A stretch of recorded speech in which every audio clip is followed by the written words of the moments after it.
Salut les geeks, bienvenue dans cette vidéo où nous allons résoudre un travail pratique paquet tracer. Mais avant, si vous êtes nouveau sur la chaîne, prière de vous abonner, d'activer la cloche de notification et de télécharger le fichier relatif à ces cours.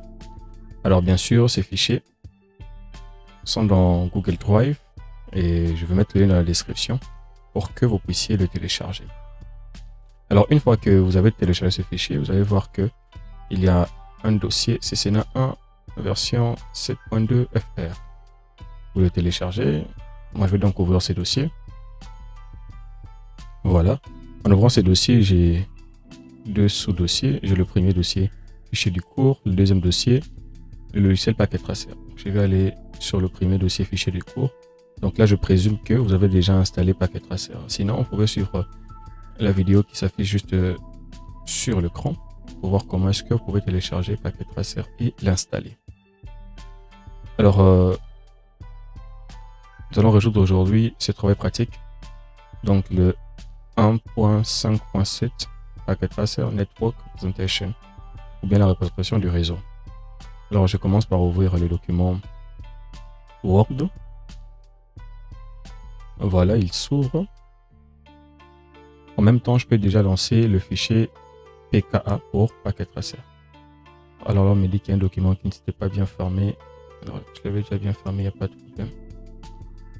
Voilà, il y a ces documents qui s'ouvrent. Je peux d'abord réduire ça. Et puis, je lance paquet tracer.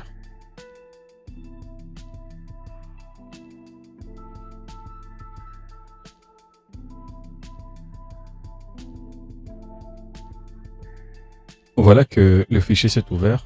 Alors, je peux mettre mon nom. Vous pouvez laisser comme ça, hein, guest si vous le voulez, mais moi j'aime bien mettre mon nom. Donc c'est le coach John. Voilà, une information particulière. J'aime bien aider les autres.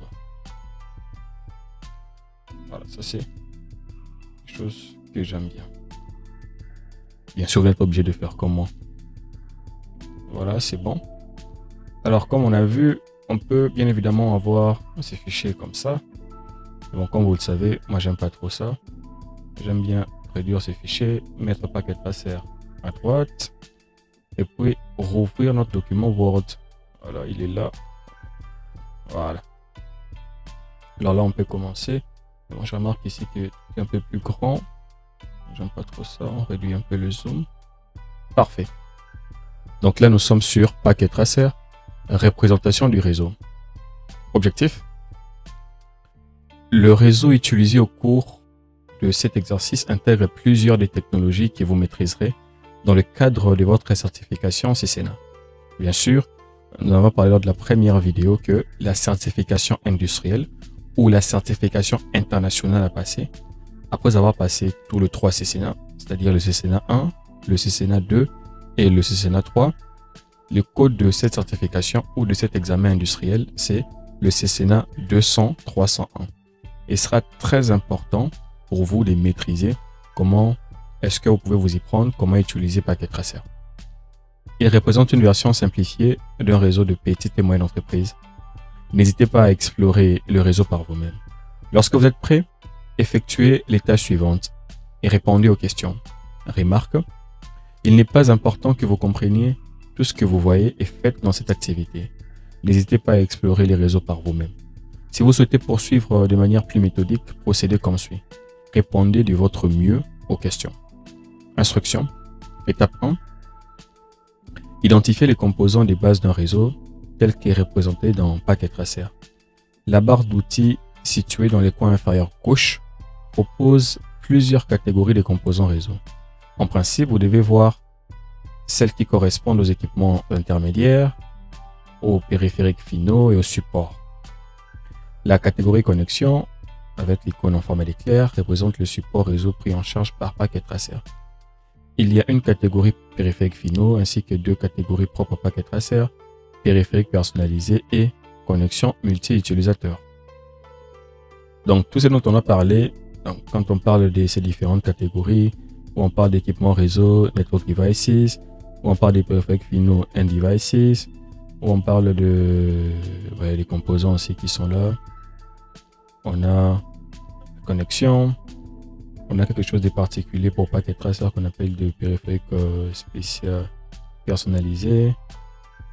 On a aussi une connexion multi-utilisateur. Donc tout ça, ce sont les particularités du Packet Tracer. Donc voilà un peu ce que nous pouvons trouver dans Packet Tracer. Tout le périphérique que vous allez devoir utiliser sont dans l'une ou plusieurs de ces catégories. Alors on commence sans plus tarder avec la première catégorie où l'on va bien évidemment parler de périphériques intermédiaires. Alors pour faire simple, où est-ce que vous allez voir cette catégorie? Nous sommes juste ici. On parle de Network Devices, et périphériques intermédiaires.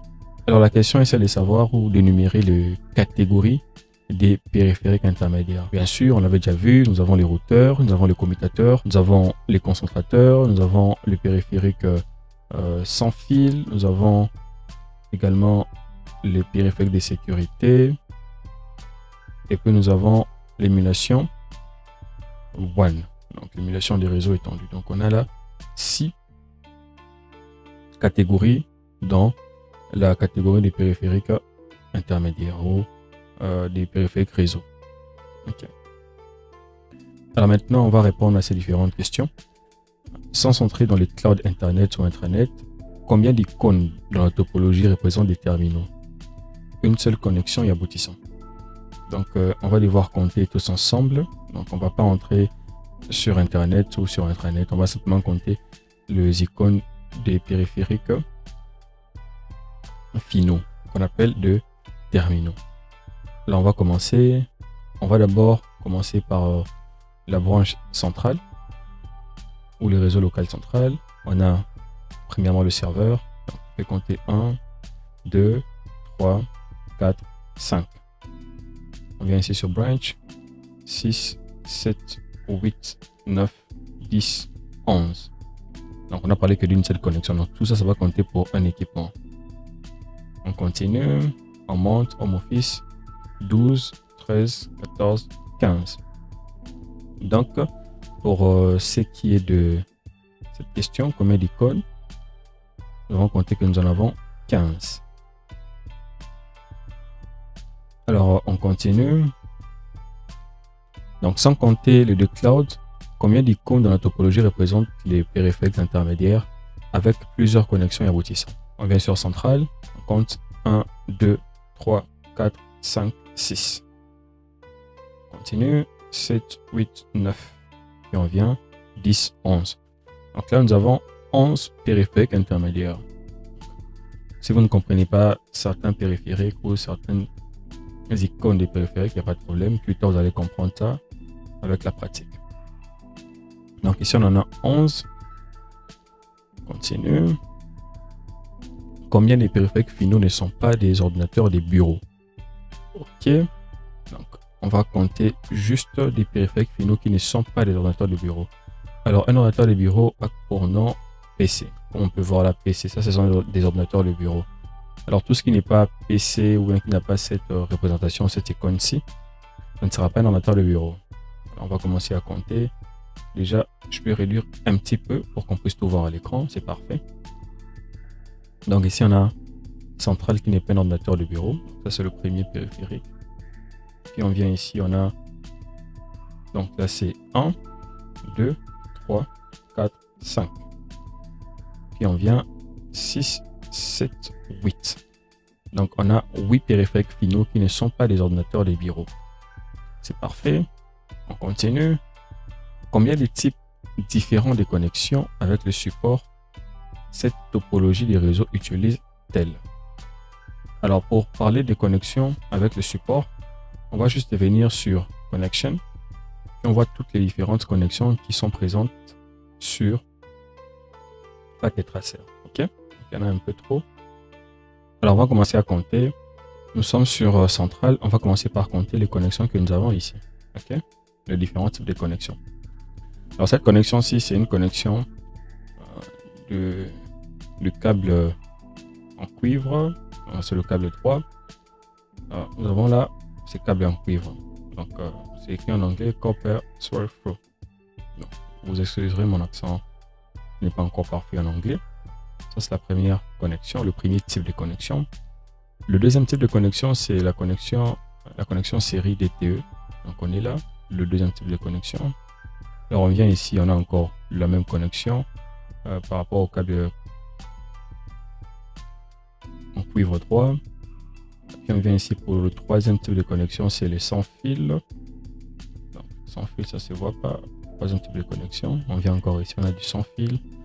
On a du câble avec le cuivre. La connexion avec le câble 3. Et puis le quatrième type de connexion, nous avons la connexion avec le modem, avec le câble coaxial. Donc pour résumer, nous avons le premier type, le câble en cuivre, câble 3. Le deuxième type en rouge ici, le câble DTE serial, donc le câble série DTE. Donc ici c'est la même chose. Le troisième type c'est les sans fil. Et puis le quatrième type c'est le câble coaxial. Voilà pour cette question. Nous continuons avec l'étape 2, expliquer les rôles des périphériques. Alors, dans Packet Tracer, seul le périphérique serveur TP peut faire office de serveur. Les ordinateurs des bureaux ou portables ne peuvent pas être utilisés en tant que serveur. Alors maintenant, on va expliquer le modèle client-serveur en vous basant sur ce que vous avez appris jusqu'ici. Bien évidemment, lorsqu'on vous dit en vous basant sur ce que vous avez appris jusqu'ici, on suppose que vous êtes inscrit au cours CCNA 1 et que vous lisez dans la plateforme NetAcad. Si ce n'est pas le cas, vous pouvez voir dans la bio, bien dans le commentaire, qu'est-ce que vous pouvez faire pour être inscrit dans ces cours et ici lire et répondre à ces questions. Mais pour l'heure, je vais devoir répondre à ces questions pour vous. Alors, ce que nous avons appris jusqu'ici, c'est que nous avons, c'est que dans les réseaux actuels, un node peut jouer le rôle des clients, des serveurs ou les deux. Alors, le logiciel installé sur l'autre détermine son rôle sur les réseaux. Les serveurs sont des hôtes équipés des logiciels qui leur permettent de fournir des informations et des services.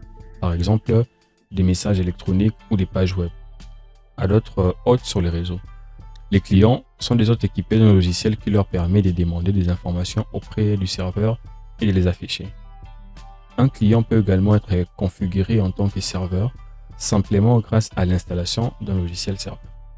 Donc voilà un peu l'explication entre les modèles client-serveur. La question B, citer au moins deux fonctions de périphériques intermédiaires. Bien sûr, il y a plusieurs fonctions de périphériques intermédiaires, parmi lesquelles, premièrement, régénérer et retransmettre des signaux, des données. Deuxièmement, gérer des informations indiquant les chemins qui existent à travers les réseaux et l'interréseau. Troisièmement, indiquer aux autres périphériques les erreurs et les échecs de communication. Quatrièmement, diriger les données vers d'autres chemins en cas d'échec de liaison. Cinquièmement, classifier et diriger des messages en fonction des priorités QoS, qu'on appelle qualité des services. Sixièmement, autoriser ou refuser les flux de données selon les paramètres de sécurité. Donc voilà toutes les fonctions de périphériques intermédiaires. C. Citer au moins deux critères pour le choix d'un type de support réseau. Alors, il y en a beaucoup, parmi lesquels, premièrement, la distance sur laquelle le support peut transporter correctement le signal.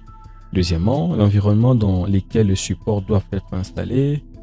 Troisièmement, la quantité de données et la vitesse à laquelle elles doivent être transmises. Et puis, quatrièmement, le coût du support et de l'installation. Voici au moins les 4 critères pour le choix d'un type de support réseau. Mais on ne vous a demandé que de citer que des critères. Alors, l'étape 3, on va comparer le type des réseaux LAN et WAN. Donc, les réseaux LAN, ce sont les réseaux locaux et les réseaux WAN, ce sont des réseaux étendus. Alors, expliquez la question A. Expliquez la différence entre un LAN et un WAN. Citez des exemples à chaque fois.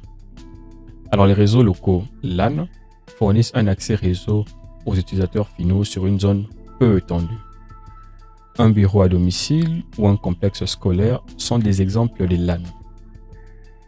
Par contre, lorsqu'on parle des réseaux étendus WAN, ces réseaux fournissent un accès réseau aux utilisateurs sur une vaste zone géographique et sur des longues distances. Cela peut aller de quelques kilomètres à plusieurs milliers de kilomètres. Un réseau intermédiaire MAN et Internet sont des exemples des WAN. L'intranet d'une entreprise peut également connecter plusieurs sites distants via un WAN. Question B. Combien voyez-vous de WAN dans les réseaux paquets tracés? Ben, il n'y a que 2 WAN. Hein. Le réseau étant 2. Nous avons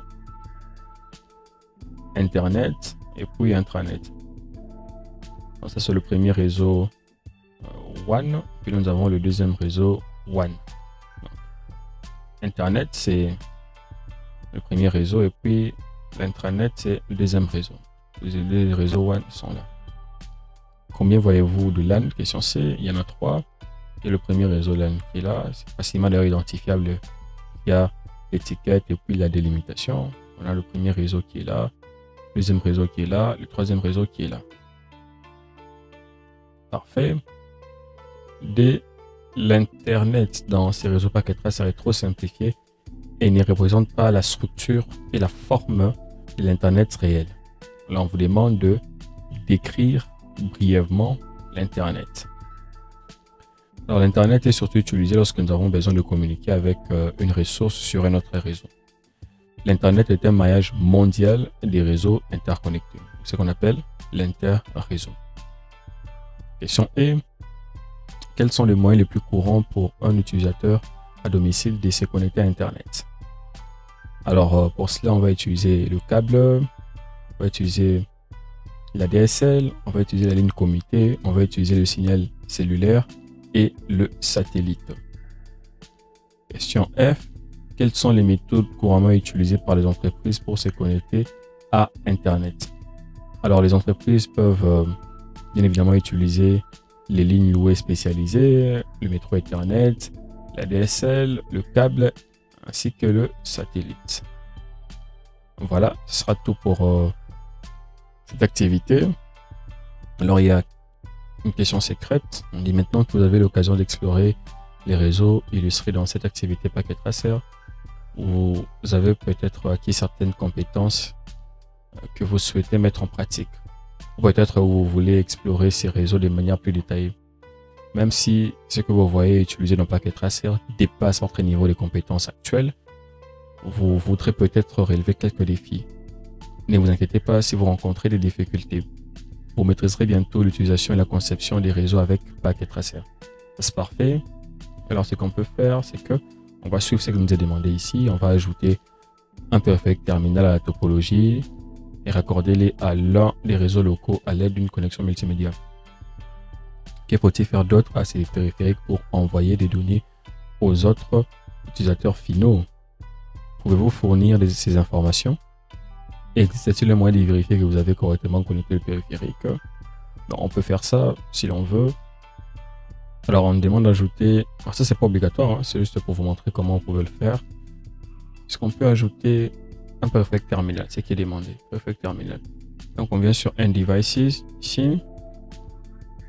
Je peux prendre un PC, je peux le mettre ici pour vous montrer comment je peux l'ajouter. Alors une fois que j'ai le PC, est-ce qu'il peut communiquer avec ces réseaux? Bien sûr que non.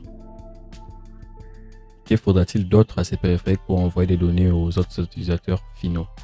Il faudrait d'abord commencer par trouver un canal de transmission. Donc, je vais simplement le connecter avec un câble droit. Pourquoi? Parce que le PC0, je vais mettre là sur face Ethernet. Le PC0 et je peux choisir le switch S1. Le PC0 et les switches sont des équipements de nature différente. Et pour connecter deux équipements de nature différente, on va utiliser un câble droit. Donc voilà, je viens de connecter le PC. C'est bon, vous pouvez faire pareil. Hein. Ça veut dire que quand vous avez connecté un PC comme ça, vous pouvez utiliser la même logique pour connecter cela au S2, pourquoi pas S4 et tout. Donc là, je connecte un équipement, le PC1, le PC0. Alors j'ai dit ce qu'il fallait. Hein. Et puis pour qu'il puisse connecter pour qu'il puisse communiquer dans ces réseaux, il faudrait bien évidemment lui fournir certaines informations d'adressage. Donc si on va sur PC1 par exemple, allons sur desktop et puis IP configuration, on remarque que là il y a le DHCP qui fournit automatiquement une adresse IP. Alors si on vient sur PC0 et on va sur desktop, alors nous n'avons pas d'informations d'adressage. Nous pouvons cliquer sur DHCP pour avoir automatiquement une adresse IP. Voilà, ça c'est bon. Voilà, est-ce qu'il existe un moyen de vérifier que vous avez correctement connecté le périphérique? Oui. Bon, par exemple, je vais faire quelque chose de tout simple. C'est que je vais vouloir tester la connectivité qu'il y a entre le PC 0 et le PC 1. Là, pour ça, j'aimerais avoir l'adresse IP du PC 1. Donc, je l'ai. Là, j'ai le PC 0. Si vous ne comprenez rien, il n'y a pas de problème. Faites simplement ce que je suis en train de faire. Ce que je veux, c'est simplement tester si le PC 0 peut communiquer avec le PC 1. Donc là, je vois le PC 1, j'ai l'adresse IP qui est là. Donc je vais sur commande prompt pour ouvrir l'invite de commande. Je vais simplement faire un ping pour tester la connectivité qu'il y a entre mon PC 0 et le PC 1. L'adresse IP du PC 1 est là, donc le 10.2.0.4. Je fais un petit enter, je remarque que le PC 4 peut communiquer avec le PC 1, plutôt le PC 0 peut communiquer avec le PC 1. Ça c'est parfait. Est-ce que ça peut être réciproque? Ça veut dire que est-ce que le PC 1 peut communiquer lui aussi avec le PC 0? Alors pour ça c'est simple, je vais juste cliquer sur IP config pour avoir les informations d'adressage. Là j'ai l'adresse IP du PC 0. Je vais sur desktop, je ferme cette fenêtre-ci. Je vais aussi sur command prompt. Alors je vais faire un petit ping pour tester la connectivité avec le PC 0. Je fais un 10.2.0.6. Alors je remarque bien évidemment que le PC 1 peut communiquer avec le PC 0 et que le PC 0 peut communiquer avec le PC 1. On peut aussi faire étendre notre champ. Ça veut dire que je peux poser la question, est-ce que le PC 0, je vais mettre ça ici en haut pour que vous puissiez voir le reste de la topologie. Est-ce que le PC 0 peut par exemple communiquer avec le PC Sales, donc vente, qui se trouve sur un autre réseau? Pourquoi pas? Je vais sur Sales, je clique dessus, je fais la même chose. Il y a deux façons de faire pour voir les informations d'adressage. Bon, la plus simple, ce sera d'aller sur Desktop et puis de venir sur IP Configuration. Là, nous allons voir les informations d'adressage. Ok, ça c'est la première. La deuxième, ça sera de fermer ça, de venir sur Command Prompt et puis de taper IP Config. Donc, je vais avoir quelques informations d'adressage de base. Là, j'ai le PC 0. Je vais simplement tester la connectivité avec le PC Sales, donc des ventes. Je fais un petit ping. L'adresse IP du PC des ventes est là, donc le 172.16.0.9. Donc là, je réponds 172.16.0.9. Un petit enter. Patiente un peu.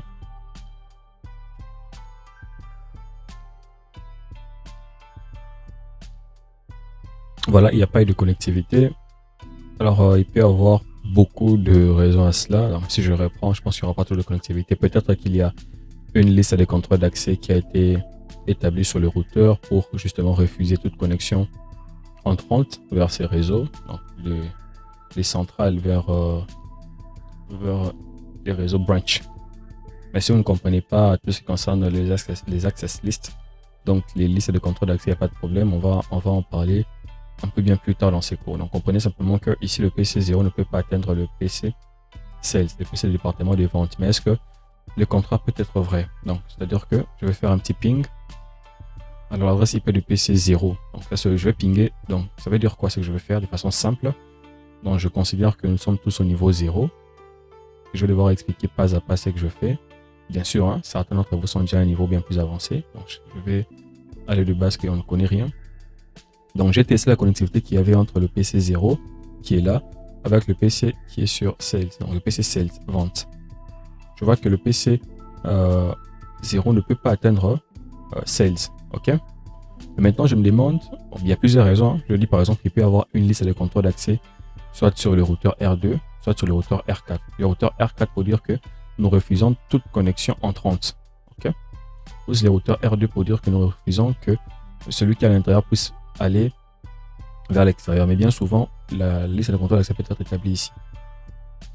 Ça peut être une liste de contrôle d'accès standard ou étendue, mais bon, j'en parle pas en détail. On va voir ça plus en détail dans les cours qui viennent. Alors là, ça n'a pas marché. Donc du PC 0 au PC Sales, ça n'a pas marché. On fait le contraire. Ça veut dire qu'on va maintenant essayer du PC Sales au PC 0. Alors pour ça, c'est ce dont j'aurais besoin. Je vais mettre ça ici. Ce dont j'aurai besoin, ce sera l'adresse IP du PC0. Voilà pourquoi je viens sur PC0, je tape IP config pour avoir justement cette adresse IP qui est là. IPv4 bien sûr, hein. 10.2.0.16. Je fais un petit ping 10.2.0.6 à 16 ans. Voilà, donc là, c'est logique. Donc, il y a une liste de contrôle d'accès qui est sur ces routeurs ici, sans l'ombre d'un doute.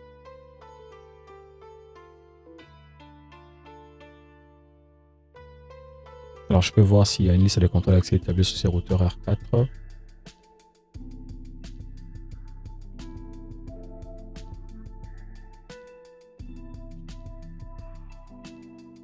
Ok, enable.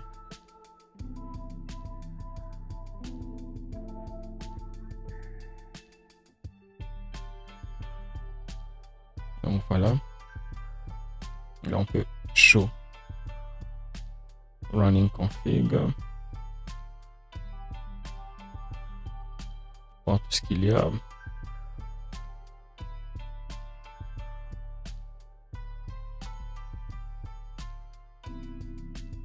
Voilà. Donc, je viens de trouver la liste de contrôle d'accès qui a été établie. Nous sommes justement ici. Donc, on voit que il y a une liste de contrôle d'accès qui fait en sorte que nous puissions avoir, donc sur ces réseaux ici, il ne permet que la connexion des équipements qui sont sur 172.16.0.0.0 et tout et tout et tout. Donc, c'est sous réseau sur ces réseaux ici. Ok, donc on ne peut pas comprendre ça. J'en parle quand même.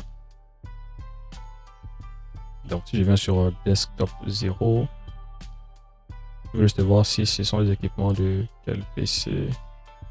Non, en tout cas, c'est pas ces réseaux-ci. 172, on est où? Non, 10 points, c'est pas ça.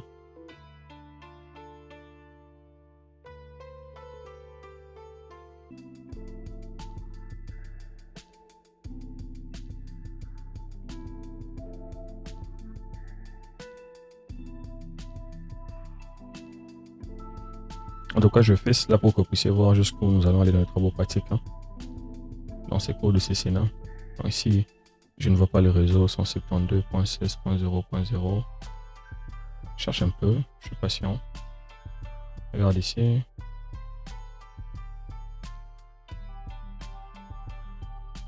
Là, nous sommes sur les 10. Ici, nous sommes sur 10 également. Voilà, donc on accepte 172.16.0. Donc nous sommes sur ces réseaux ici. Donc il ne permet que une connexion sur ces réseaux. Donc, on peut aller un peu plus en profondeur, mais là vous comprenez qu'il y a une liste de contrôle d'accès qui a été implémentée sur ces routeurs. Voilà pourquoi nous n'avons pas pu atteindre les équipements qui sont sur ces réseaux-ci, mais par contre les équipements de ces réseaux peuvent atteindre ceux qui sont ici. Ça c'est parfait, on peut fermer ça. Là, on peut continuer avec les questions. Vous fournir ces informations, bien sûr. On a fourni l'information d'adressage. Existe-t-il le moyen de vérifier que vous avez correctement configuré ou connecté le périphérique? Oui, bien sûr, avec un ping. On voit que tant que nous pouvons effectuer un ping avec les autres homologues et que ça marche, ça veut dire que la configuration a été bien faite. Alors, on demande d'ajouter un nouveau périphérique intermédiaire à l'un des réseaux et connecter à l'un des LAN ou des WAN à l'aide d'une connexion avec le support. Qu'il faut-il d'autres ces périphériques pour servir d'intermédiaire à d'autres équipements réseau? Voilà, on vient sur Network Devices. On peut prendre un commutateur, c'est un périphérique intermédiaire. On prend le 2960, on peut le mettre ici. Alors, je peux connecter ces commutateurs qui est un peu extérieur. Hein. Je prends un câble droit parce qu'un commutateur de couche 2 est différent d'un commutateur de couche 3. Je me mets le câble droit ici. C'est un net 01. C'est qu'il faut hein, pour une connexion. Je viens là, je fais aussi face à net 01. Alors je connecte les deux équipements. Ok. Voilà, donc ce qu'il faut justement, c'est de prendre l'équipement, de le mettre sur un tracer et puis de le connecter avec un commutateur de couche 3. Donc c'est ce que moi je voulais faire. Vous pouvez essayer avec les routeurs et tout ce qui va avec tous les autres équipements. Moi j'ai bien voulu travailler sur centrale. vu que j'avais commencé déjà avec le PC 0. C'est bon. Donc là, c'est bon en tout cas. Donc là, j'ai connecté tout ce qu'on m'a demandé de faire. Alors, on peut aussi voir, hein, je peux le connecter ici ou là, c'est la même chose. Donc là, il faut attendre à ce que ces boutons ici, voilà, ces voyants deviennent verts. Là, on comprend que il a été connecté. C'est bon. On dit ouvrir une nouvelle instance de paquet tracer, créer un nouveau réseau avec au moins 2 LAN connectés par l'intermédiaire d'un WAN. Connecter l'ensemble des périphériques, examiner l'exercice paquet tracer initial et voyez ce que vous pouvez faire d'autre pour rendre votre réseau fonctionnel. Notez vos idées et enregistrez votre paquet tracer. Vous voudrez peut-être revenir plus tard sur votre réseau. On va faire simple. Je viens sur File. Je peux justement venir ici sur cette petite icône. Bien venir sur File, puis New. Bon, ça, on ne peut pas vouloir l'enregistrer, mais bon. Je pense que je vais l'enregistrer parce qu'on va revenir. De toutes les façons, comme je le dis, hein, lorsque vous avez un fichier paquet tracer comme ça, PKA, commencez par faire une copie de ce fichier. OK? Et puis vous pouvez revenir plus tard, avoir l'original et puis la version modifiée. Voilà. Donc, ce qu'on nous demande de faire, c'est de créer un nouveau réseau avec au moins 2 LAN. Alors, on va faire simple. On vient sur Network Devices, on vient sur le switch pour avoir 2 LAN. Je peux avoir un LAN ici. Le premier switch, le deuxième switch qui est là. Alors, on dit que connecté avec 2 LAN connectés par l'intermédiaire d'un WAN. Un WAN, c'est un réseau étendu. Bon, comme on a vu, on pouvait mettre un routeur avec une connexion série. Donc, ce que je veux faire, je prends un routeur. Je prends lequel? Je peux prendre 1941, pas de problème. Je prends un routeur, je le mets là. Je prends un autre, je le mets là. Ok. Bon, pour qu'ils puissent communiquer, ce ne sera pas aussi simple que ça. Je vais vous montrer deux petites choses très rapidement.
Voilà. Donc, si vous n'avez rien compris du tout à cette connexion, parce que j'ai voulu rétablir la connexion que j'avais eu au départ, c'est pas grave. Donc, vous allez devoir voir tout ceci dans le prochain travaux pratique. Comment connecter les routeurs entre eux, comment est-ce que j'ai ajouté certains slots d'extension. Par exemple, il n'y avait pas de slot d'extension pour une connexion série. Et pourquoi est-ce que cette liaison ici est toujours sur rouge, c'est-à-dire qu'elle n'est pas active. Il n'y a pas de problème pour tout ça. Dans le prochain travaux pratique, nous verrons comment faire tout ceci. Alors, je pense que c'est la fin. Voilà, donc c'est la fin pour tout ce travail. Ce que vous pouvez faire, c'est venir sur File, venir sur Save. Alors là, on peut rentrer sur notre dossier. Nous étions justement au bureau. Et au bureau, nous venons sur notre dossier CCNA 1 FR, fichier du cours. On peut écrire quelque chose comme... Bon, ce que j'aime d'abord, c'est mettre le nom que nous avons ici. Donc, même le numéro 1.5.7. Et puis, on peut écrire notre ici. Voilà. Donc, ça veut dire que prochainement, lorsque je vais devoir revenir, lorsque vous allez devoir revenir ici, vous allez commencer à documenter tout ce que nous avons fait, qu'est-ce que vous a manqué et tout ce que vous devez faire pour justement bien résoudre ces travaux pratiques. Voilà, c'est la fin de ce travail pratique. J'ai été très heureux de le présenter avec vous. Nous avons vu comment se passe la représentation du réseau et ça sera très important pour vous de bien maîtriser Packet Tracer. Donc, nous sommes arrivés à la fin de cette présentation et j'espère que vous avez beaucoup aimé. Alors, n'oubliez pas de me mettre un gros pouce bleu, de partager la vidéo et de m'écrire dans les commentaires quelles sont les étapes que vous n'avez pas bien pu résoudre et quelles sont les questions que vous avez pour cette présentation de Packet Tracer. Merci bien et à la prochaine.